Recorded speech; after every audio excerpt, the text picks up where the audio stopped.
J'ai bâti toute ma vie sur des certitudes, et je sens qu'en faisant ça, j'admettrai l'existence de quelque chose que je ne comprends pas.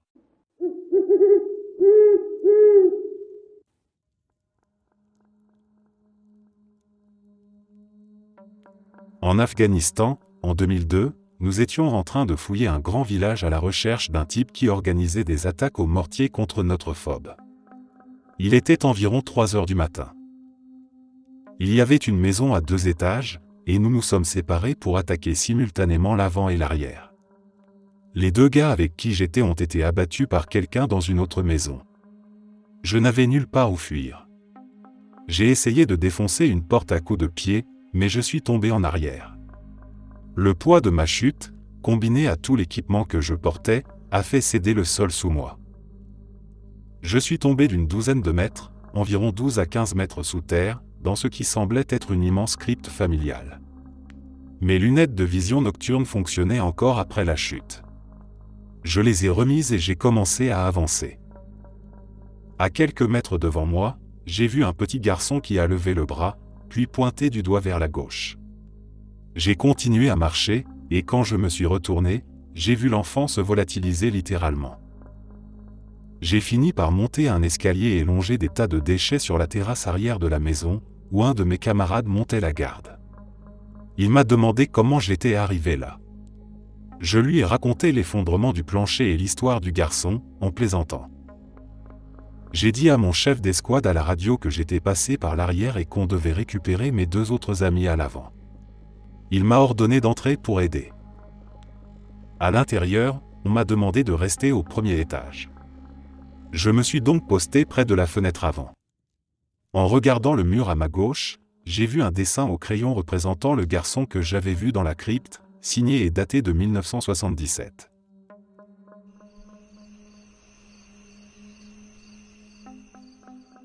Je me suis perdu à 17 ans dans l'outback australien pendant 3 jours et j'ai failli mourir de soif. Il faisait 46 degrés Celsius en journée et j'étais délirant vers la fin. Je trébuchais sans cesse, je me cognais contre les arbres, je m'endormais debout et me réveillais par terre, en train d'halluciner. Je me suis finalement allongé pour mourir et j'ai rêvé d'un barrage entouré de vaches, avec des saules pleureurs plantés autour. Quand je me suis réveillé, j'étais totalement calme, l'esprit clair, et j'avais l'impression d'avoir retrouvé mes forces. Je me suis levé et j'ai recommencé à marcher. Cette nuit-là, mon état s'est de nouveau dégradé, mais j'ai atteint la fin du lit d'un ruisseau asséché que je suivais. J'allais tourner à gauche, mais quelque chose en moi me poussait à aller vers la droite. J'ai marché environ 1 kilomètre de plus et je suis tombé directement sur de l'eau. J'étais dans un tel état que j'étais déjà jusqu'à la taille dans l'eau avant de réaliser où j'étais. Cette nuit-là, j'ai bu sans arrêt, m'endormant à plusieurs reprises.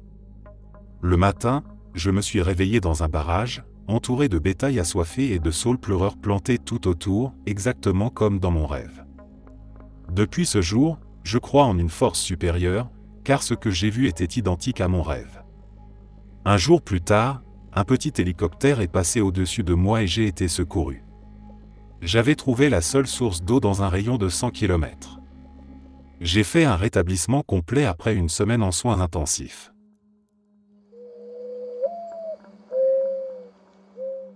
Je faisais une nuit blanche avec ma copine de l'époque dans le salon chez mes parents, là où on vivait à l'époque. Il était environ 5 heures du matin quand mon père est sorti de sa chambre et nous a croisés en partant travailler.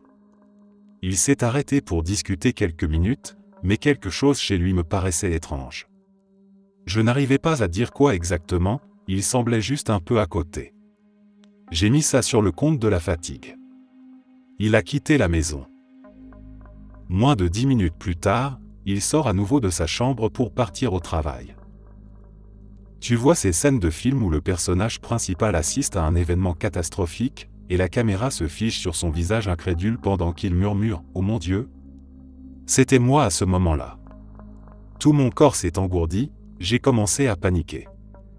Je ne sais pas pourquoi, mais ça m'a complètement retourné l'esprit. J'ai demandé s'il était bien parti plus tôt, mais il m'a dit qu'il venait à peine de se réveiller. Et cette fois, il n'avait rien d'étrange, il était parfaitement normal. Je n'ai toujours aucune explication.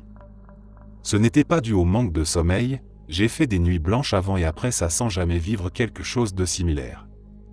Je ne cherche pas à comprendre, honnêtement. Je considère ça comme une faille dans le système, un glissement entre deux réalités, une divergence de lignes temporelles, quelque chose dans ce genre. Qui sait? Moi, certainement pas.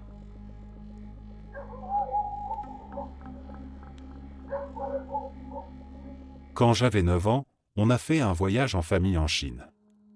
Ma famille a toujours été du genre très aventureux, donc évidemment, pas question de simplement aller voir la Grande Muraille. Non, mes parents ont engagé un chauffeur pour nous faire traverser les campagnes du Sichuan, visiter des fermes de yak, grimper des glaciers et toutes sortes de trucs du genre.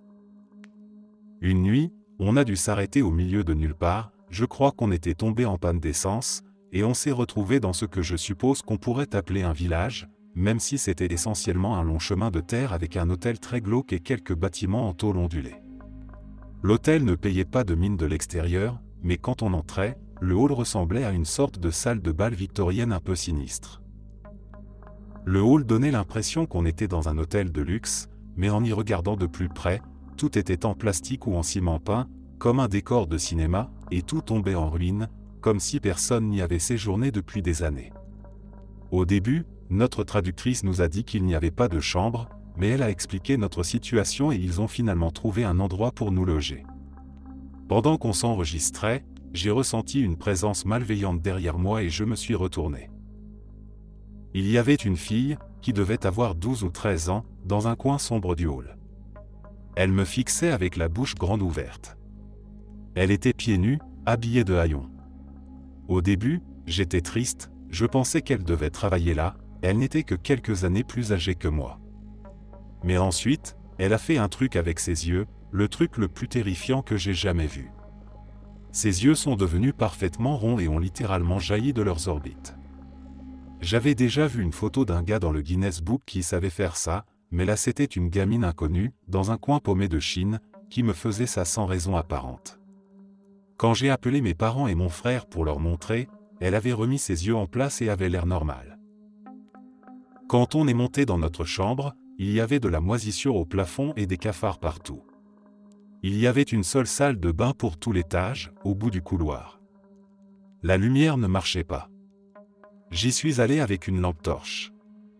J'allume, et la fille du hall est assise dans un coin de la salle de bain, dans le noir, avec les yeux ressortis à nouveau. Juste là, immobile, dans le silence. Puis elle a commencé à faire un bruit étrange avec sa gorge. J'ai pris mes jambes à mon cou et je suis retourné en courant dans la chambre. Quand mon frère y est allé, elle avait disparu, donc bien sûr tout le monde a pensé que j'inventais ou que j'exagérais. Mais quand on est sorti pour aller dîner, elle était là, encore, dans le hall. Cette fois j'ai appelé mon frère tout de suite, et il a eu le temps de voir un peu le truc avec les yeux, ce qui me confirme que je n'ai pas rêvé. Il n'a pas voulu l'admettre mais je l'ai senti, ça l'a perturbé lui aussi. On est allé dîner dans un de ces petits baraquements en tôle un peu plus loin sur la route, et elle nous a suivis tout le long. Elle s'est même installée à la table à côté de nous. À ce moment-là, j'étais au bord de la crise de panique. Chaque fois que j'essayais de la montrer du doigt, elle remettait ses yeux en place, donc tout ce que ma famille a vu, c'était un très bref aperçu. Ils ont fini par admettre qu'il y avait quelque chose de bizarre avec ses yeux, mais sans s'en inquiéter plus que ça. C'est vrai qu'on attirait les regards, vu qu'il n'y avait pas de touristes dans cette région. Mais ça, c'était autre chose. Je ne sais pas comment l'expliquer, mais j'étais sûr qu'elle me fixait moi, comme si elle voulait quelque chose de moi. On a déguerpi très tôt le lendemain matin. Je ne peux pas prouver que tout ça est lié à ce moment où j'ai croisé le regard de cette fille esprit ou démon, mais des choses vraiment bizarres sont arrivées pendant et après ce voyage. On a bu du thé, et mes feuilles de thé formaient le mot toxique. Mon frère est tombé gravement malade, il a dit que c'était la nourriture, et a perdu pas mal de poids. Moi, j'ai commencé à me sentir vraiment déprimé, sans raison. Plus tard, on m'a diagnostiqué un trouble dépressif majeur à l'adolescence, mais je ne me souviens pas avoir eu le moindre symptôme avant ce voyage.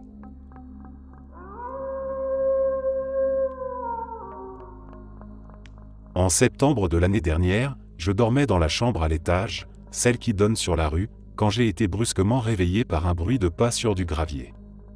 Je suis assez sensible à ces sons, habitué aux renards ou aux chats qui traversent l'allée en gravier menant à notre jardin, donc j'étais sur le point de me rendormir, jusqu'à ce que je réalise que ces pas étaient clairement humains. Je vérifie mon téléphone, il est 3 heures du matin.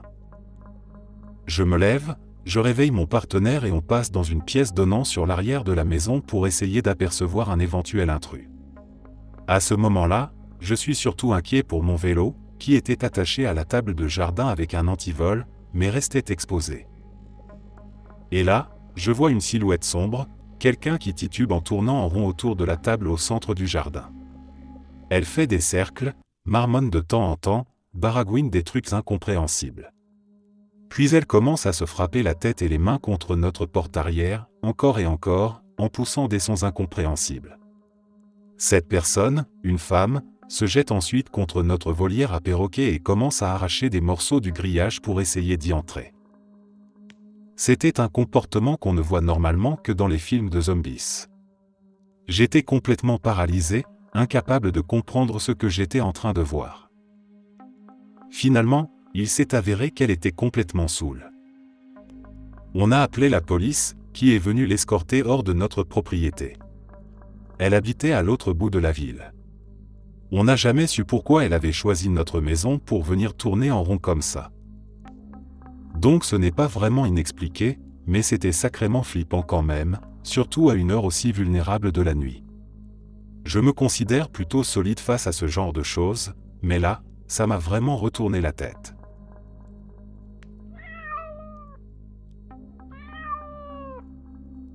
À l'époque où tout le monde, littéralement tout le monde, même leur mère, jouait à Pokémon Go en 2016, une nuit, j'ai décidé de sortir pour attraper un Pokémon qui apparaissait non loin de chez moi. Puisque j'étais déjà dehors, je me suis dit que j'allais continuer à marcher un peu. Il faisait nuit noire, genre milieu de la nuit. Alors que je marchais dans la rue, une voiture ou un van, je sais plus exactement, s'est mise à me suivre. Au début je me suis dit que c'était sûrement rien, mais en observant bien, j'ai commencé à flipper. Il prenait exactement les mêmes virages que moi, même dans des ruelles, des coins où tu n'irais pas par hasard. C'était clair, il me suivait. J'ai traversé la rue pour aller du côté d'un ensemble de boxes de stockage, tu vois, ces alignements de petites unités, souvent disposés en 3 ou 4 rangées parallèles avec une allée perpendiculaire en bas pour circuler en voiture. Ça fait une sorte de rectangle.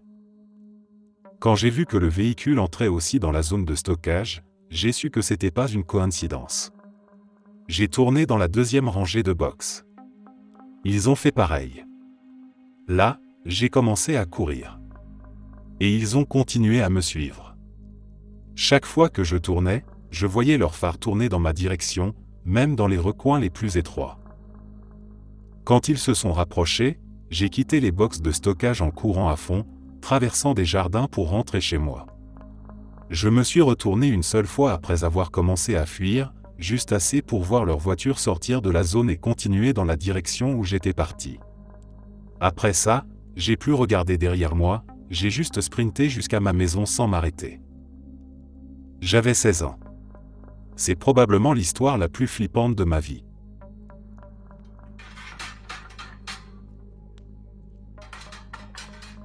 Cet été, j'ai fait 2 fois exactement le même rêve, ou cauchemar, dans la même nuit. J'étais en train de conduire ma voiture, quand j'ai eu un accident où j'ai été percuté par quelque chose, je ne sais pas quoi exactement, je ressentais juste un impact, puis tout devenait noir, comme si je venais de mourir, et je me réveillais en sursaut. Sur le moment, je n'y ai pas vraiment pensé au réveil. Mais plus tard dans la journée, pendant que je conduisais, la chanson Mad World est passée à la radio. Et là, j'ai eu un flash, c'était la chanson qui passait dans mon rêve la nuit précédente. J'ai eu la chair de poule d'un coup et j'ai immédiatement garé la voiture sur le bas-côté. Ce n'est pas une chanson qu'on entend souvent aujourd'hui, et je ne l'avais pas écoutée depuis des années. C'était déjà assez étrange. Mais à peine 30 secondes plus tard, une camionnette est arrivée en sens inverse. Le conducteur m'a fixé droit dans les yeux, puis m'a fait un signe de salut de la main. C'était un geste vraiment bizarre, pas quelque chose que quelqu'un ferait normalement. C'était comme s'il savait ce qui venait de se passer. Comme s'il me remerciait d'avoir quitté la route. Comme si, d'une certaine façon, on venait d'échapper à la mort tous les deux. C'est difficile à expliquer, surtout en anglais car ce n'est pas ma langue maternelle, mais j'en ai encore des frissons quand j'y pense. Et je revois ce geste de la main au ralenti, encore et encore. J'ai eu plusieurs expériences étranges dans ma vie, comme tout le monde. On a tous au moins une fois un moment qui nous glace le sang, quelque chose qui nous marque profondément. Mais il y en a une seule, qui me reste encore aujourd'hui comme étant différente, plus concrète, plus vivante. C'est la seule fois où j'ai vraiment vu quelque chose de mes propres yeux. Ça remonte à environ 22 ans. J'avais 8 ans. Mon petit frère et moi vivions avec notre père dans le nord de l'Alabama. Ma mère, elle, vivait avec sa propre mère à Chickamauga, en Géorgie. On ne la voyait pas souvent à cause de tensions entre elle et notre père, elle n'était pas toujours très responsable. Bref, Chickamauga est un endroit chargé d'histoire, c'est là qu'a eu lieu une grande bataille de la guerre de sécession, l'une des pires défaites de l'Union dans le théâtre de l'Ouest. Une grande partie de la zone est aujourd'hui un parc immense. Ma grand-mère, la mère de ma mère, vivait juste à la lisière du champ de bataille. Mais à l'époque, on n'en avait pas vraiment conscience, c'était une information de fond, comme un fait entendu que personne ne relevait. Les familles allaient là-bas pour faire voler des cerfs-volants ou grimper dans une grande tour. Rien de sinistre en apparence. Un soir, on fêtait Noël chez ma grand-mère avec toute la famille. Il y avait l'arbre de Noël dans le salon, tout était décoré. C'était l'anniversaire de mon cousin, et on dormait tous sur place. Ma mère avait tiré le canapé-lit pour moi et mon petit frère. Mon cousin dormait par terre devant nous. Tout allait bien. Je me suis endormi, puis réveillé en pleine nuit avec un sentiment étrange. Je ne pouvais pas bouger. Enfin, peut-être que je pouvais, mais j'étais bien trop pétrifié pour essayer. Ce dont je me souviens très clairement, c'est que le sapin de Noël avait disparu. À sa place, il y avait un soldat. Un homme à l'allure rude, usé, debout, figé, en uniforme ancien, tenant un long fusil à ses côtés. Il fixait droit devant lui. Aucun mouvement. Rien. Son accoutrement était ancien, même pour les yeux d'un enfant de 8 ans. Je ne sais pas s'il a disparu. Je ne sais pas si je me suis rendormi. Le souvenir s'arrête là, jusqu'au moment où je me suis tourné vers mon petit frère. Et là, sa tête était une tête de chien. Une vraie tête de chien. Complètement surréaliste.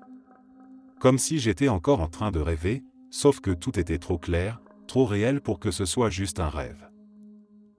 C'est de loin l'expérience la plus étrange que j'ai jamais vécue. J'ai essayé de me convaincre que j'avais halluciné. Qu'on avait passé la soirée à gonfler des ballons, que j'avais peut-être eu la tête qui tournait. Que ça avait provoqué un rêve bizarre. Mais, je ne suis pas sûr. Ça n'explique pas ce que j'ai vu. Ni ce que j'ai ressenti.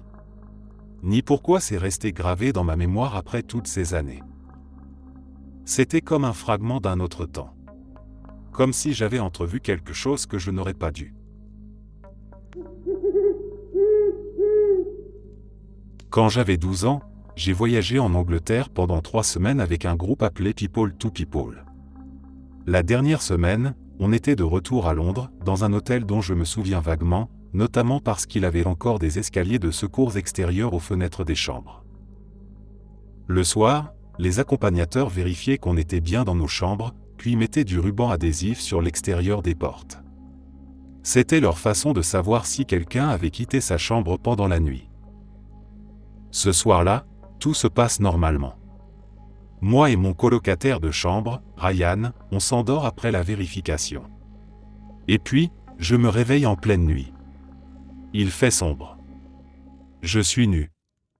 Bon, jusque-là, rien de très bizarre, il m'arrive de me déshabiller en dormant. Mais là, au fond de moi, je ressens une peur viscérale, comme si ma vie était en danger. Alors je cours. Nu, dans les couloirs de l'hôtel. Et sans regarder les numéros de chambre, je sais que je ne suis pas à l'étage où je suis censé être. Je prends l'ascenseur, je retourne à mon étage. Je trouve ma chambre. La bande adhésive est toujours intacte sur la porte. Ryan m'ouvre, totalement déconcerté. Il n'a aucune idée de comment j'ai pu sortir. Moi non plus. Je remets mon pyjama et je retourne me coucher. Le matin, je pense d'abord que j'ai rêvé. Mais je remarque que je porte un autre t-shirt que celui que j'avais en m'endormant. Et dès que Ryan se réveille, la première chose qu'il dit c'est « Comment t'es sorti de la chambre la nuit dernière ?» Il a essayé de raconter ça à d'autres au petit déjeuner, mais certains disaient que c'était impossible. Moi, je n'ai pas voulu insister, j'ai dit à Ryan de laisser tomber. Il avait l'air un peu agacé, mais il a respecté ça. Aujourd'hui encore, je n'ai aucune idée de ce qui s'est passé cette nuit-là. Je ne sais pas dans quelle chambre je me suis réveillé, ni comment je suis sorti de la mienne sans que le ruban soit touché. La seule autre personne qui pourrait en savoir plus, c'est Ryan. Mais en 2005, il n'y avait pas de réseaux sociaux, et j'ai oublié son nom de famille. Et pourtant, j'y pense presque tous les jours, 15 ans plus tard.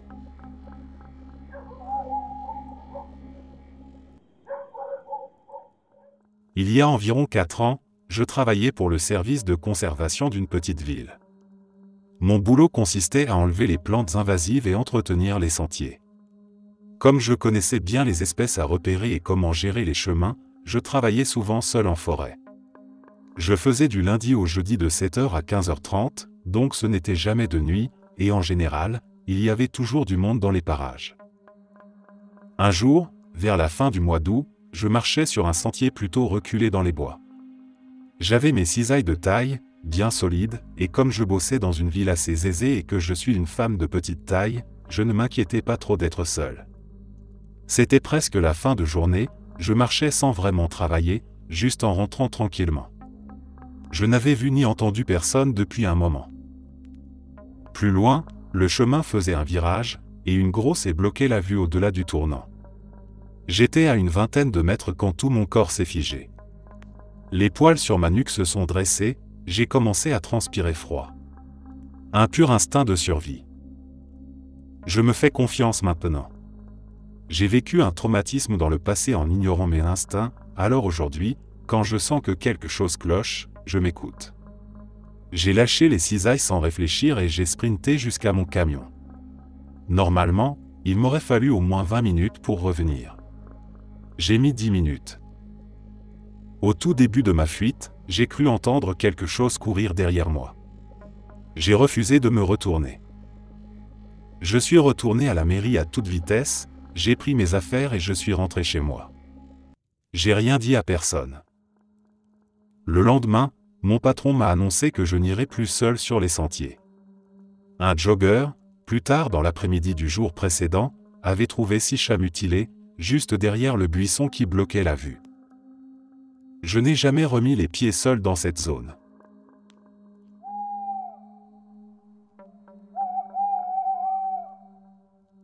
Quand j'étais petit, ma mère s'est réveillée au milieu de la nuit pour boire un verre d'eau et m'a trouvé en train de toucher et gratter la porte d'entrée. Pas la poignée, la porte elle-même. Elle m'a demandé ce que je faisais, et d'après ce qu'elle m'a raconté, je lui ai répondu que la porte était recouverte d'un brouillard blanc, et que chaque fois que j'approchais ma main, le brouillard disparaissait. Le plus étrange, c'est que je ne me souviens de rien. Et ce n'était pas comme si j'étais un tout petit enfant. Je me souviens bien de cette maison, et j'ai toujours eu la sensation que quelque chose n'allait pas là-bas. C'était bizarre, sans que je puisse expliquer pourquoi. J'évitais juste d'y penser. Mais avec le recul, il s'est passé beaucoup de choses étranges dans cette maison. Mon père est un jour descendu dans le vide sanitaire sous la maison et a failli tomber dans un trou énorme, assez grand, selon lui, pour y garer une bâquille, ce que les Américains appellent un pick-up. C'est aussi dans cette maison que j'ai failli mourir à cause d'une réaction allergique au fromage. J'avais toujours mangé des produits laitiers sans souci avant, et ça ne s'est jamais reproduit depuis. Mais après ça, j'ai arrêté le fromage pendant un bon moment. Enfin, un des chiots nés dans cette maison est mort d'une manière atroce, il saignait par la bouche, les yeux, les oreilles, l'anus, sans explication. Aucun autre chiot n'a été touché. Et des années plus tard, mon père m'a révélé que la maison avait été construite au-dessus d'un cimetière. J'ai repensé immédiatement à ce grand trou, et je me suis demandé si ce n'était pas une fosse commune. Je te jure, merci mon Dieu, je ne vis plus là-bas.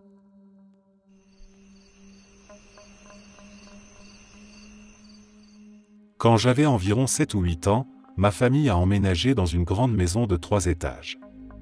Sur le moment, je ne la trouvais pas effrayante, mais la nuit, elle me paraissait immense et vide comparée à notre ancienne maison. Un soir, alors que nos parents étaient partis, il n'y avait que nous, moi, au 2e étage, au même niveau que le rez-de-chaussée, mes frères, dont un avec qui je partageais la chambre, et 2 plus grands qui vivaient en bas, et ma sœur qui était à l'étage supérieur. Pour une raison inconnue, je dormais dans le salon. La maison est organisée de telle sorte que l'arrière donne sur une véranda au 2e étage, qui fait le tour et descend par un escalier vers le garage et l'allée. Je dormais donc sur le canapé, tourné dos aux fenêtres de la véranda, donc je voyais le mur du salon. La lumière de la véranda était allumée, peut-être que c'est moi qui l'avais allumée, et on voyait les silhouettes des cadres des fenêtres sur le mur. Puis j'ai entendu des bruits sur la véranda, des pas. On avait parfois des ratons laveurs, mais malgré ça, ça m'a mis mal à l'aise. Puis la lumière de la véranda a projeté l'ombre d'une silhouette qui marchait très lentement devant la fenêtre, s'est arrêtée un instant, et là, j'ai carrément figé, me demandant ce que c'était. Je ne sais plus si j'ai fermé les yeux ou si j'ai continué à regarder, mais l'ombre a disparu, et j'ai filé allumer toutes les lumières autour de moi. Je ne crois pas en avoir parlé à qui que ce soit. Ces dernières années, j'ai pensé que ça pouvait être un ami de mes frères plus grands, venu en cachette. Mais en y repensant, mon frère aîné n'avait que 13 ans à l'époque, donc c'est très peu probable.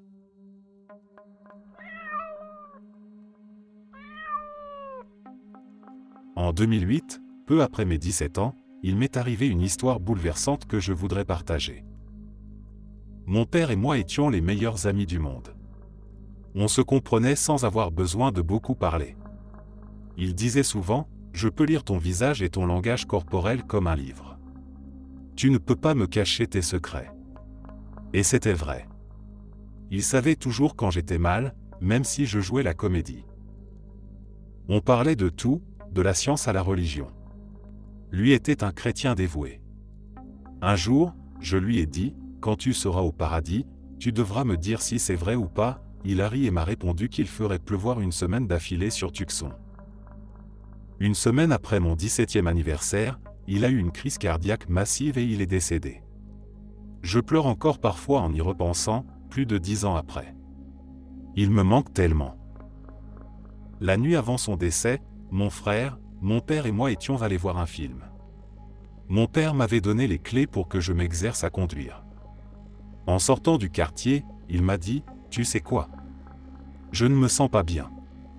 Tu peux me ramener à la maison et vous pouvez aller au cinéma sans moi. » Ce que je ne m'explique pas, c'est que j'ai répondu, « Tu veux que je t'emmène à l'hôpital ?»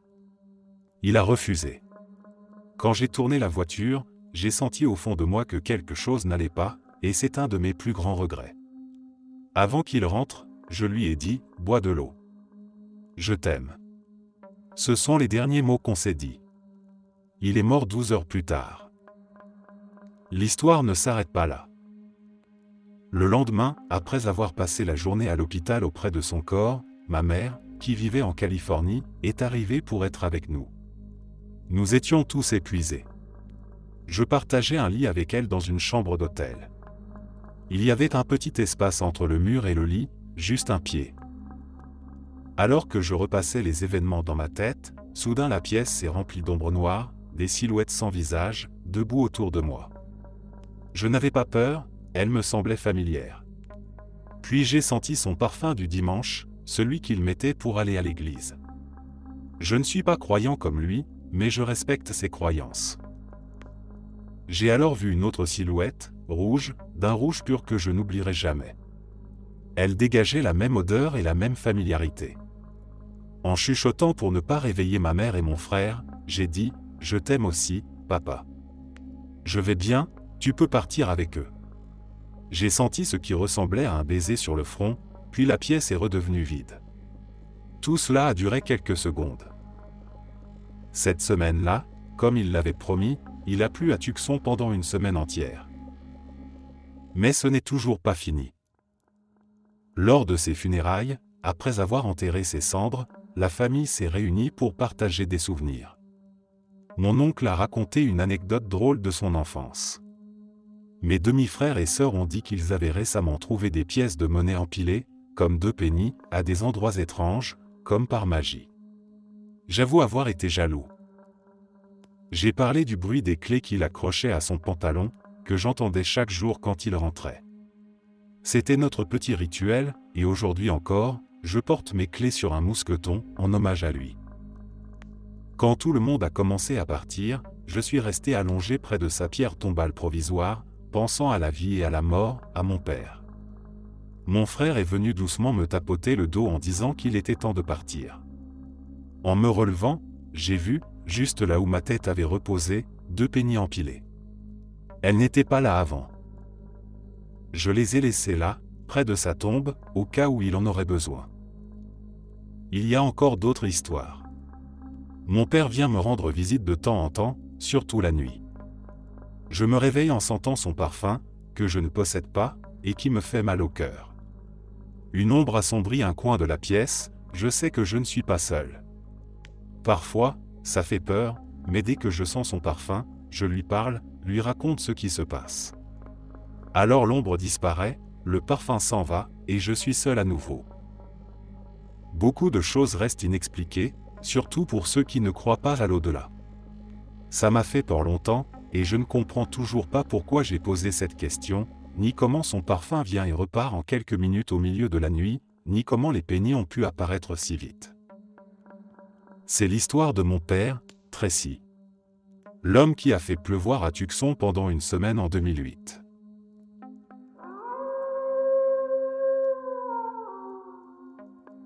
Quand j'étais ado, ma mère et moi roulions de nuit dans une rue résidentielle quand, soudain, quelqu'un a surgi devant la voiture et a couru vers l'une des maisons. C'est ce genre de moment qui se passe en un clin d'œil, avant même que ton cerveau ait le temps de comprendre. J'ai crié et ma mère a freiné brusquement, donc on a clairement toutes les deux vu la scène. Mais à peine mes yeux s'étaient-ils adaptés que la silhouette avait disparu. C'est difficile à décrire. Ce n'était pas une personne normale. La silhouette était entièrement blanche, et je n'aurais pas pu dire si c'était un homme, une femme, ou même si elle portait des vêtements. Pourtant, je savais que c'était quelqu'un. Aujourd'hui encore, je voudrais pouvoir figer cette fraction de seconde dans ma tête pour mieux l'observer, mais dès que mon cerveau a pu analyser, la silhouette s'était volatilisée. Le plus étrange, c'est qu'en rentrant, j'ai cherché par curiosité cette rue et ce pâté de maisons sur Google. J'ai découvert qu'il y a quelques années, il y avait eu une fusillade liée à un gang, où toute une famille avait été assassinée. Et la maison vers laquelle la silhouette courait était précisément celle où ça s'était passé. Avant ça, je ne croyais pas vraiment aux fantômes, et je ne sais toujours pas quoi penser de cette expérience. Mais c'est sans doute l'une des choses les plus effrayantes qui me soit arrivée.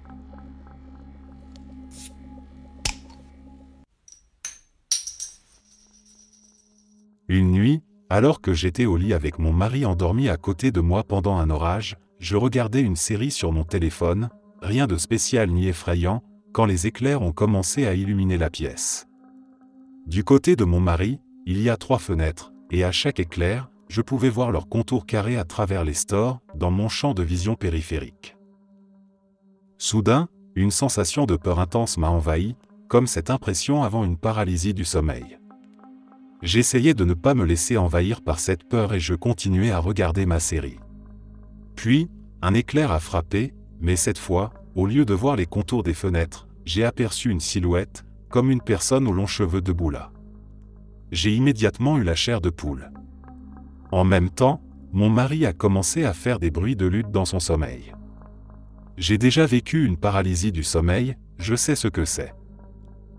Ce que j'ai fait, aussi bizarre que ça puisse paraître, c'est que j'ai mis mon téléphone dans la main gauche et avec la droite, j'ai commencé à frapper et balancer des coups au-dessus de lui, comme pour attaquer ce qui pourrait être là.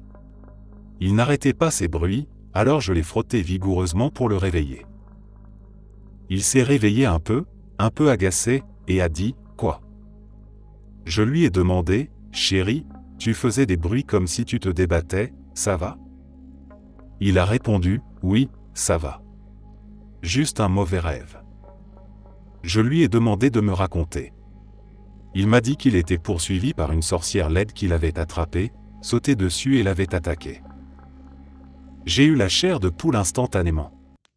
La silhouette que j'avais vue ressemblait justement à une femme aux longs cheveux. Qui aurait pu être cette sorcière, qui sait? J'ai fini mon épisode et le lendemain matin, je lui ai raconté ce que j'avais vu. On a tous les deux convenu que c'était vraiment bizarre et une coïncidence étrange.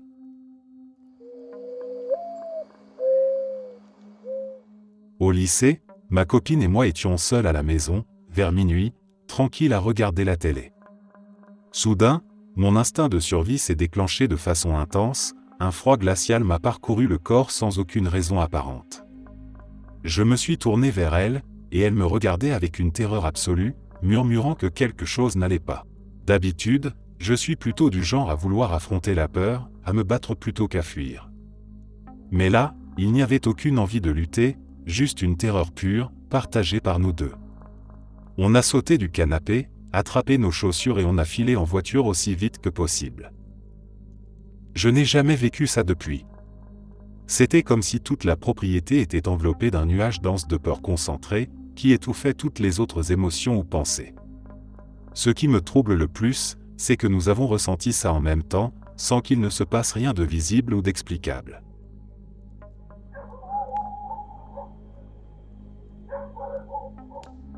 Il y a 11 ans, je suis allé aux urgences à cause de douleurs abdominales sévères. Après un scanner et des radios, le médecin est revenu en disant « c'est gros ». Je lui ai demandé ce qui était gros. Il a répondu que c'était un kyste à l'ovaire. Je lui ai demandé ce qu'on allait faire, et il m'a envoyé voir un chirurgien gynécologue. J'ai passé une IRM et d'autres radios. À 45 ans, sans enfant, ménopausée depuis 30 ans, avec des règles très douloureuses, je n'avais jamais eu besoin de point de suture. Le chirurgien m'a expliqué qu'il allait m'ouvrir de la poitrine jusqu'en bas pour enlever l'ovaire affecté. Je lui ai demandé s'il ne pouvait pas plutôt me faire une hystérectomie, vu que je ne pouvais pas avoir d'enfant et que la douleur était intense. Il a refusé. Le jour de l'opération, une fois ouverte, ils ont découvert que ce n'était pas un kyste, mais 2 dermoïdes mûrs énormes, un de la taille d'un ballon de foot, l'autre de la taille d'un gros œuf de Pâques, avec des cheveux, des dents, des ongles, attachés à mon rein et au vaisseau sanguin de ma jambe. Aucun des examens ne l'avait montré. J'étais donc un triplet embryonnaire. Ils ont dû refermer immédiatement, car l'opération était trop complexe. C'est à ce moment que j'ai compris qu'aucun scanner ou radio ne donne toujours de vrais résultats. Depuis, je suis même cité dans des manuels de médecine à la Johns Hopkins School of Medicine. Après ça, on a découvert un cancer vulvaire lors du retrait des dermoïdes. Puis, 2 ans plus tard, un cancer du sein, puis 2 ans après, un cancer de l'anus, et en 2019, un cancer de la gorge et des cordes vocales. Je viens d'une grande famille sans antécédent de cancer.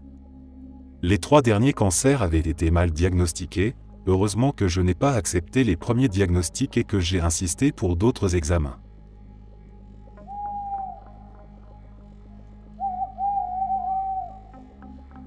Quand j'étais jeune, le parc local donnait sur les champs où ma famille gardait des chevaux.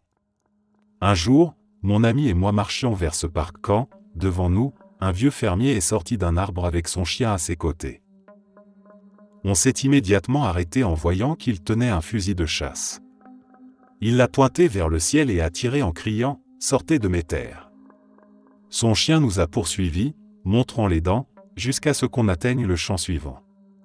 En se retournant, le fermier et le chien avaient disparu. On a couru chez moi aussi vite que possible, mais bien sûr, mes parents ne nous ont pas crus.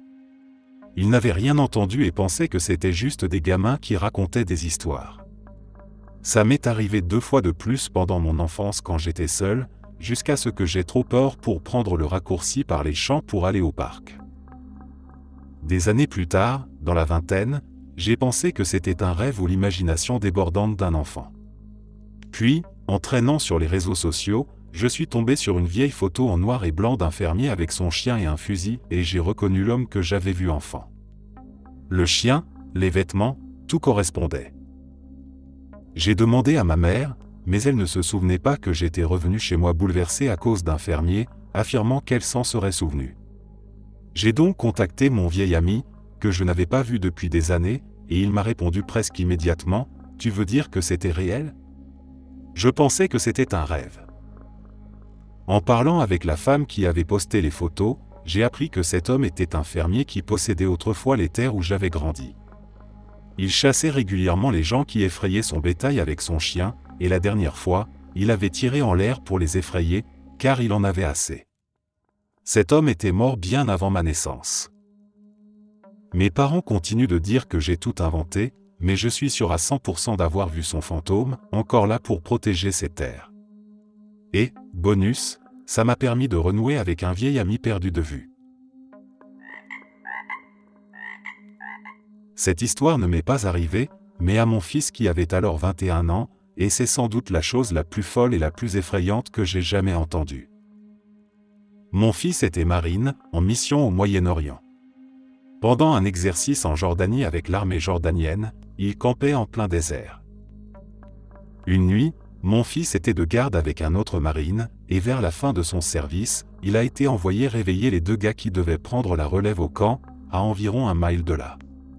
Sur le chemin du retour, il a commencé à apercevoir des ombres noires dans son champ de vision périphérique, qui allaient et venaient rapidement.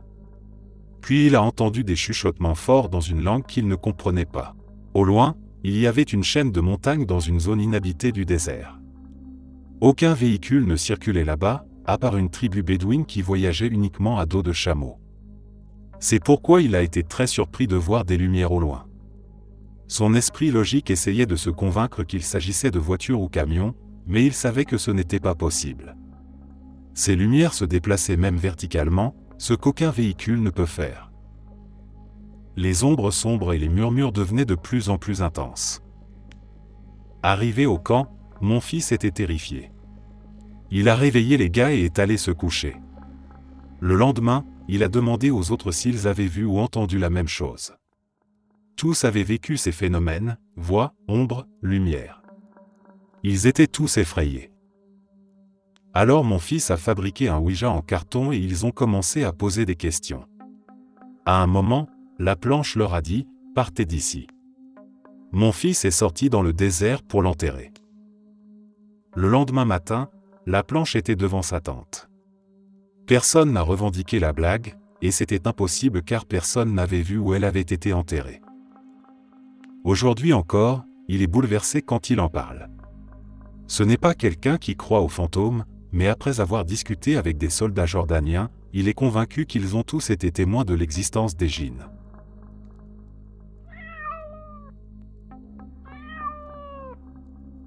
Ça a dû se passer en 2002, vers 22h un soir en semaine dans la vallée de San Fernando. Mon pote Scott et moi venions de finir de regarder Jackass et il me ramenait chez moi à Lake Balboa. On roulait vers le nord sur Balboa Boulevard, prêt à tourner à droite sur Victory quand on s'est arrêté. Une silhouette sombre a traversé la rue devant nous, sur le passage piéton, marchant vers le sud. Elle était un peu plus de la moitié du chemin quand le feu est passé au rouge pour nous. On attendait qu'elle termine de traverser pour tourner, quand soudain un gros SUV fonce dans l'intersection, et en un instant, l'homme a disparu dans un nuage de fumée. Le SUV a continué sa route. Ce n'est pas une histoire de fantôme, mais c'est ainsi que mon esprit a voulu voir la réalité ce soir-là. Scott a dit « Putain, t'as vu ça ?» Je lui ai répondu « Vu quoi ?» J'ai d'abord cru à une blague ou un truc sorti de Jackass, puis j'ai réalisé que oui, on venait de voir un truc hallucinant. On a tourné le coin et on a vu un corps au milieu de la rue. On a fait demi-tour et garé la voiture devant un mini-centre commercial. Il n'y avait presque pas de circulation. Par chance, un autre pote, Thomas, habitait dans l'immeuble voisin. Scott est allé appeler le 911, et moi j'ai essayé d'empêcher les rares voitures de heurter le corps ou de ralentir pour regarder. J'ai tenté de parler au blessé, mais la flaque de sang qui s'écoulait de sa tête m'a dit que c'était trop tard. Sa face était complètement écrasée contre le bitume. À un moment, j'ai remarqué un chat noir dans la rue. Il semblait choqué et apeuré, et quand je me suis approché, il m'a sifflé dessus. Un groupe de personnes s'est rassemblé de l'autre côté de la rue. Une femme dans un SUV noir est venue me voir, en larmes, disant qu'elle pensait avoir percuté quelque chose, mais n'avait pas compris sur le moment. Je lui ai dit qu'elle avait heurté cet homme. Elle est sortie de sa voiture, en pleurs, visiblement bouleversée. Elle ne l'avait vraiment pas vu. D'autres voitures passaient près du corps, ralentissaient et demandaient ce qui s'était passé. Je leur disais de continuer. Bientôt les sirènes se sont fait entendre. Les policiers sont arrivés, ont vérifié le pouls, puis ont couvert le corps d'un drap. Un deuxième véhicule est venu et a sécurisé la zone. Il faisait froid. J'ai donné ma déposition à un officier. Un autre policier a pris le chat avec une couverture et l'a mis dans le coffre, disant qu'ils allaient l'emmener à la fourrière. Après avoir fini, je suis allé rejoindre Scott et Thomas devant le minimal. La femme qui avait percuté l'homme faisait sa déposition, hystérique. Je la plaignais, persuadé qu'elle n'avait pas vu l'homme. On est ensuite allé boire un verre pour essayer d'oublier, avant que je rentre chez moi à pied. J'ai mis cette histoire de côté, pensant que c'était juste une expérience terrible qu'on peut vivre parfois. Le lendemain matin, mon téléphone a sonné. Une voix féminine, jeune et en pleurs, m'a demandé si j'étais Irish Bank 62. Elle m'a expliqué qu'elle avait eu mon numéro via le rapport de police et voulait parler. Elle était la nièce de l'homme. Elle m'a raconté qu'il était âgé, avait perdu sa femme, et qu'elle était la seule famille qu'il lui restait. Il avait un chat qu'il adorait, qu'il promenait tous les soirs. Je lui ai dit que le chat était là, que la police l'avait pris, mais je ne savais pas ce qu'il était devenu. Elle m'a dit qu'elle avait le chat, qu'il allait bien malgré une fracture à la patte qui avait guéri. Elle voulait tous les détails. Je lui ai donné tout ce que je savais. Elle voulait aussi savoir si la conductrice était désolée, ivre ou sous influence. Je lui ai dit qu'elle roulait vite, mais je pensais qu'elle ne l'avait pas vu. Il faisait nuit et l'homme portait des vêtements sombres. Elle m'a rappelé plusieurs fois. J'écoutais. Puis j'ai déménagé à Seattle et changé de numéro. Je me demande encore comment elle a traversé cette épreuve. Je pense aussi à cette femme, qui a tué un homme accidentellement, comment ça doit être terrible de savoir qu'on a pris une vie pour gagner quelques secondes. Je pense à cet homme, à sa vie, à ses histoires. Et je me demande pourquoi c'est moi qui ai dû voir ça. Pourquoi ce soir-là? Putain.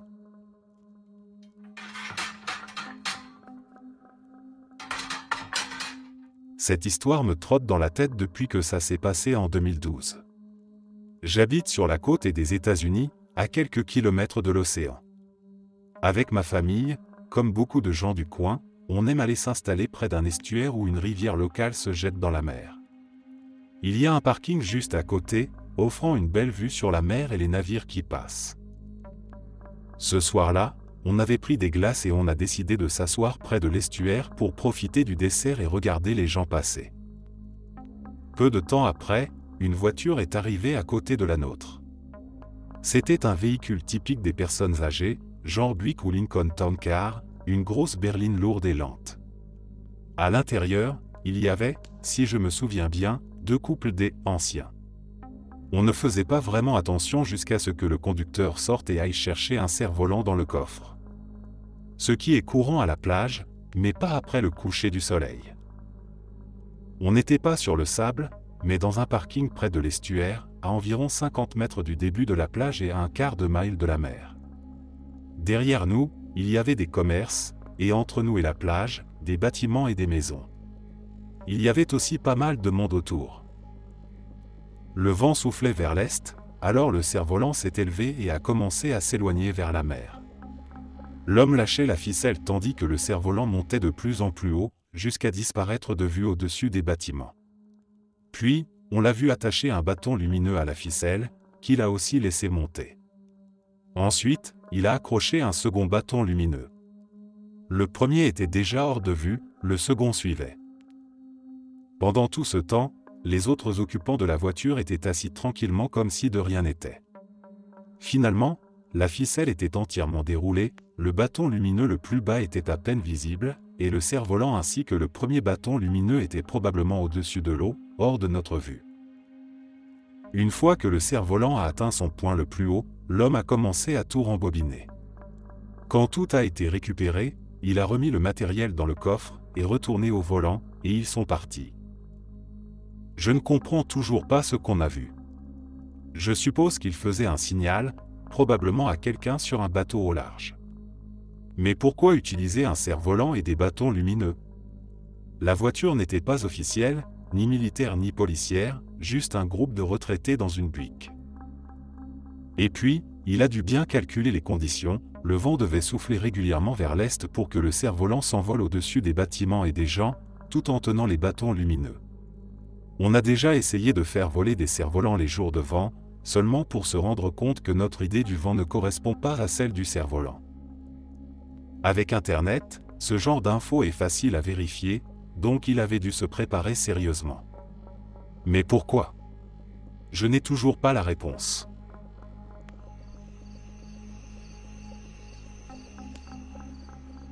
Je n'ai jamais été du genre à croire aux choses qu'on ne peut pas prouver. Les fantômes, les présences, les énergies occultes, tout ça, pour moi, relevait du folklore, de l'imaginaire collectif, ou au mieux d'une mauvaise interprétation de phénomènes parfaitement explicables. Je suis ce qu'on appelle un esprit rationnel. Cartésien.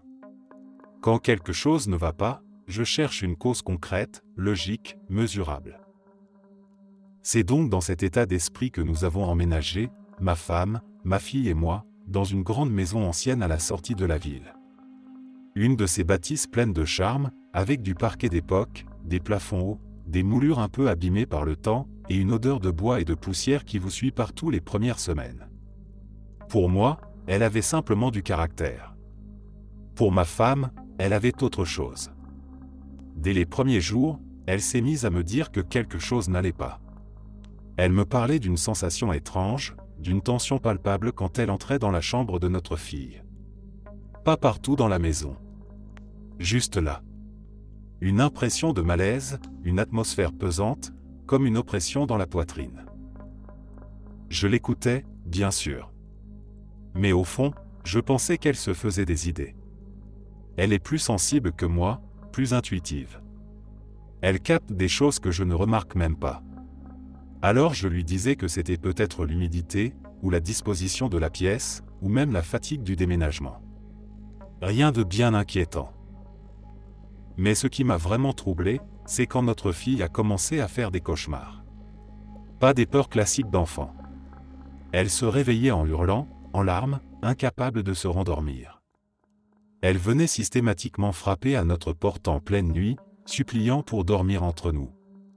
Et quand on lui demandait ce qui l'effrayait, elle nous racontait toujours la même chose, des vers de terre noire, énormes, qui sortaient du mur ou du sol, rampaient jusqu'à nous, nous dévoraient lentement, et se transformaient ensuite en humains, avec des visages figés, comme des masques vides. Au début, j'ai mis ça sur le compte d'un imaginaire trop actif, ou d'un mauvais rêve influencé par un dessin ou une histoire. On l'a emmené voir un médecin, puis un pédopsychiatre, pensant qu'il s'agissait d'un traumatisme, d'un trouble du sommeil, ou peut-être d'angoisse liée au changement de maison. Mais tout le monde nous disait la même chose, c'est normal à son âge, il ne faut pas s'inquiéter. Elle finira par s'adapter. Mais elle ne s'adaptait pas. Les cauchemars continuaient, et son refus catégorique de dormir dans sa chambre devenait de plus en plus ferme. Ma femme insistait, je te jure, il y a quelque chose là-dedans. Je le sens, je le sais. Un soir, un peu agacé, et aussi pour lui prouver qu'il n'y avait rien, j'ai pris une décision. J'allais dormir dans la chambre de notre fille. Juste une nuit. Pour montrer qu'il n'y avait pas de monstre, pas de présence, rien d'anormal. Je me suis installé dans le lit, un peu trop petit pour moi, avec un vieux plaid sur les jambes, et j'ai attendu que le sommeil vienne. Je ne m'attendais à rien. J'étais même détendu. Et pourtant, cette nuit-là, j'ai vécu l'expérience la plus terrifiante de ma vie. Je ne saurais dire combien de temps j'ai dormi avant que le cauchemar ne commence. Tout ce dont je me souviens, c'est l'impression d'être piégé. J'étais dans la chambre, mais quelque chose avait changé. Les murs suintaient, le sol semblait vivant, mouvant. Et puis ils sont arrivés les vers. Noirs, visqueux, longs comme mon bras. Ils sortaient des interstices du parquet, des coins sombres, et se jetaient sur moi. Je voulais crier, bouger, mais j'étais paralysé. Je sentais leur contact froid, leur poids gluant sur mon corps. Et puis, comme dans les récits de ma fille, ils ont commencé à changer. Lentement. Leur corps se redressait, leur forme devenait humaine. Des visages sans expression me fixaient, des copies grotesques de gens que je connaissais à peine. Et leurs yeux, vides. Je me suis réveillé en sursaut, couvert de sueur, le cœur battant à un rythme affolant. Et là, j'ai senti quelque chose bouger sur mon bras. Comme une main, mais trop légère, trop fluide. En un éclair, je me suis levé, j'ai allumé la lumière. Il n'y avait rien. Absolument rien.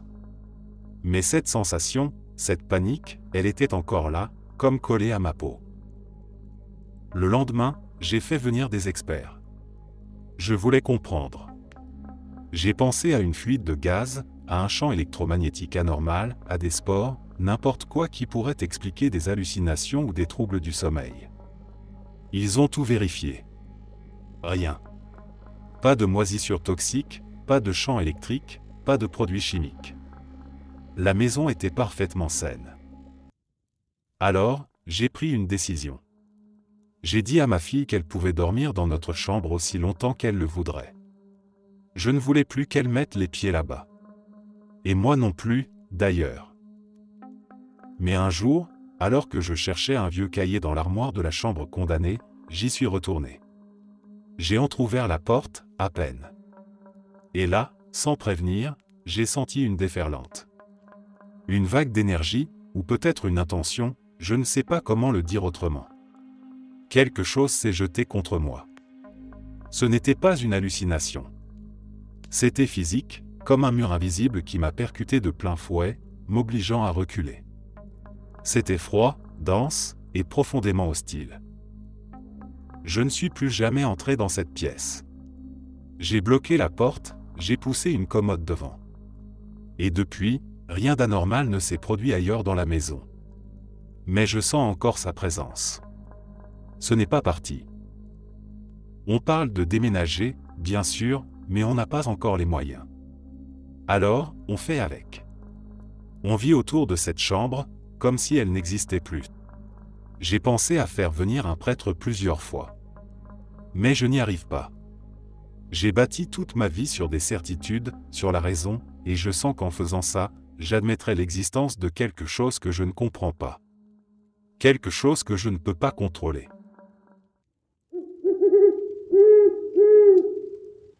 Merci d'être resté jusqu'à la fin. N'oubliez pas d'aimer la vidéo, de vous abonner et de partager vos propres histoires en commentaire. On se retrouve demain à la même heure devant ce feu.